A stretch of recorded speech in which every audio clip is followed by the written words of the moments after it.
Hello again, YouTube. It's Skylar. Welcome back to my face. And in today's topic, we're going to be discussing transgender politicians. Now, before we begin, today's watch is a nice, classy design, very thin, and there are no numerals on this one. Very classy. Now, more recently, I have noticed that there have been a lot more politicians running for office who also happen to be transgender. And to this, I think that's wonderful. It's just a natural state that so much percentage of a population will end up being transgender. So therefore, naturally, it'll make sense that a certain percentage of politicians will also represent that group.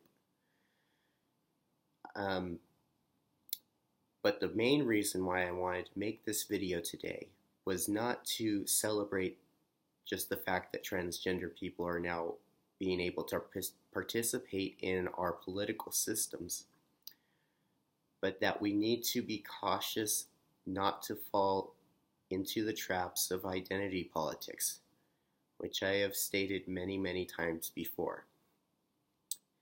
Now, what I mean by identity politics is using the content of someone's character as the basis for voting with them or against them.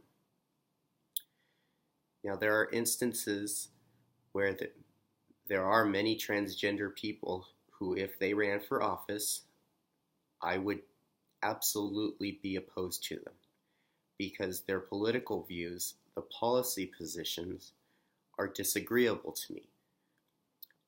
I am a self-described progressive, so naturally, if someone was running for office as a right-wing conservative, regardless of the fact if they were transgender or not, I would most likely be opposed to them based on the policy positions alone. And I bring this up because it is important to remember that this identity politics goes both ways. In just the same manner that I would not vote for someone specifically just based on the fact that they were transgender, it's important to also remember that we shouldn't vote against someone just because they're transgender. And this really plays into the dynamics of identity politics, because far too often what you see is, regardless of substance of the policies, people have a biased tendency to vote with or against someone based on who that person is and not what they stand for.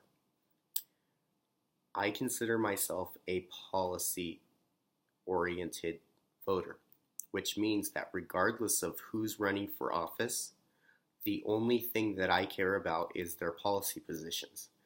I'm only interested in how they stand on certain positions related to actual law.